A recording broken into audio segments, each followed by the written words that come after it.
Hi friends, నేను మీ శేషు. చరిత్రలు, historical ప్రదేశాలను వీక్షించడం, తెలుసుకోవడం అంటే నాకు చాలా ఇష్టం. ఇందులో భాగంగానే నేను ఈరోజు ఆత్మకూరుకు 20 కిలోమీటర్ల దూరంలో ఉన్న సంగమేశ్వర ఆలయం చేరుకున్నాను. ఇది 7 నదులు కలిసే ప్రదేశం. ఏడాదిలో 8 నెలల పాటు నీటిలో ఉండి కేవలం 4 నెలలు మాత్రమే భక్తులకు దర్శనభాగ్యం కలిగించే ఈ ఆలయం వేల సంవత్సరాల చరిత్ర ఉన్న పవిత్ర స్థలం. ఎందరో మునులు తపస్సుకు ఆశ్రమించిన ఈ ప్రాంతాన్ని తిలకిద్దాం పదండి.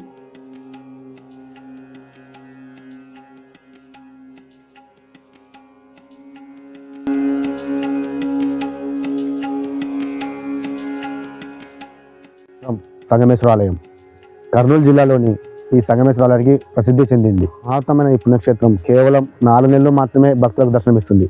ఈ శివరాత్రి నాడు ఇక ఎంతో మంది భక్తులు ఇక్కడ దర్శనం చేసుకొని తమ కోరికలు నెరవేర్చుకుంటారని ప్రతీత ఉంది.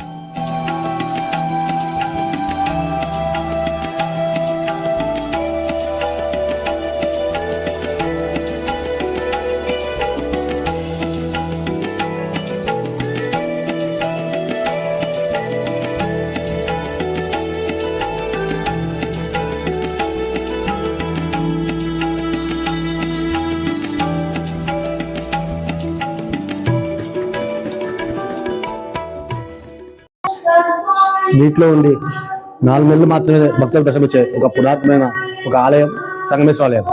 కర్నూలు జిల్లాలోని ఇంత ప్రసిద్ధి చెందిన ఆలయం విశిష్ట మనము గురుగారి తోటి విడిగి తెలుసుకుందాం. సార్ నమస్తే.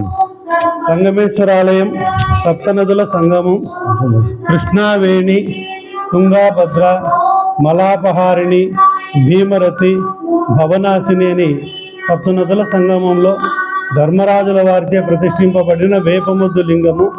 ద్వాపర యుగంలో 5123 సంవత్సరాల కిందట పంచపాండవులు తమ అరణ్యవాసంలో ఈ ప్రాంతానికి వచ్చినప్పుడు శ్రీకృష్ణ పరమాత్ముడు ఇక్కడ శివలింగాలను ప్రతిష్ఠించమని చెప్పడంతో ధర్మరాజుల వారు భీముడిని కాశీకి వెళ్ళి శివలింగాలు తీసుకురమ్మని చెప్పడంతో భీముడు కాశీకి వెళ్ళి శివలింగాలు తీసుకొచ్చే సమయానికి ముహూర్త సమయం ఆసన్నమవుతుందని వేపముద్దును ప్రతిష్ఠిస్తారు ధర్మరాజుల వారు.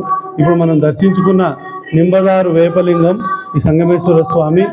భారతదేశంలో ఎక్కడా కూడా దారులింగాలు లేవు. ఇక్కడ ప్రత్యేకత సప్తనదుల సంగమం అనేది భారతదేశంలో ఎక్కడా లేదు, ఇక్కడ మాత్రమే ఉన్నది. అలాగే బ్రహ్మదేవుడు తపస్సు చేసి ఇక్కడ శివలింగాన్ని ప్రతిష్ఠించిన బ్రహ్మపురం అని ఉన్నది, బ్రహ్మలింగం ఉన్నది. విశ్వామిత్రుడు తపస్సు చేసుకున్న గుహ, గాయత్రి అమ్మవారి పాదము ఉన్నాయి ఇక్కడ. అలాగే వశిష్ఠుల వారు పూజించిన నరసింహస్వామి, రాఘవేంద్ర స్వామి సమకాలికులు సత్యనిధి స్వాముల వారు ఉత్తరాధిమఠం పీఠాధిపతులు ఇక్కడ బృందావనమైనారు.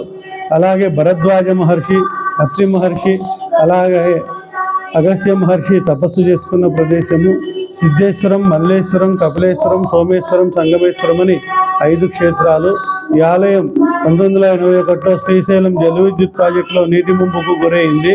2003 సంవత్సరం నుంచి స్వామివారి ఆలయం బయటపడుతూ 8 నెలల నీళ్లలో ఉండి 4 నెలలు మాత్రమే బయటపడుతుంది. ఈ సంవత్సరం కార్తీక మాసంలో బయటపడడం జరిగింది. వర్షాలు తక్కువగా ఉండడంతో ఏది ఏమైనప్పటికీ స్వామిని దర్శించుకున్న వాళ్లకు ముక్తి అనేది లభిస్తుంది. అమర్నాథ్, బద్రీనాథ్, కేదార్నాథ్ లాగా స్వామి ప్రకృతిలో లీనమై ఉత్తరాయణంలో మాత్రమే దర్శనమిస్తాడు. ఈ మహాశివరాత్రికి ఈరోజు వేలాది మంది భక్తులు స్వామివారిని దర్శించుకుంటారు. రేపు ఉదయం 11 గంటలకు స్వామివారి కళ్యాణ మహోత్సవం ఉన్నది.